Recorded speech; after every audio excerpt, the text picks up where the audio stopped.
நேபாளத்தில் முக்திநாத் ஆலயத்திற்கு பக்தி சுற்றுலா சென்று கடும் மழை காரணமாக சிக்கி தவித்த தமிழகத்தைச் சேர்ந்த 10 பேரை பத்திரமாக மீட்கவும் அவர்களை ஹெலிகாப்டர் மூலமாக பொக்காரோ அழைத்துச் செல்வதற்காக தமிழக அரசு சார்பில் 2,10,000 ரூபாய் உடனடியாக வழங்கவும் ஆணையிட்டுள்ள முதலமைச்சர் செல்வி ஜெயலலிதாவுக்கு முக்திநாத் சென்றுள்ள பக்தர்கள் நெஞ்சார்ந்த நன்றி தெரிவித்துள்ளனர். நாங்கள் காஞ்சிபுரத்தில் 20ஆம் தேதி 20/7/2020 முக்திநாத் யாத்திரைக்கு புறப்பட்டோம்.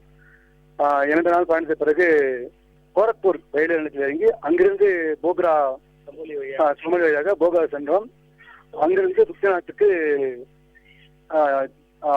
மலைப்பாதை வழியாக ஈப்பில் சென்றோம்.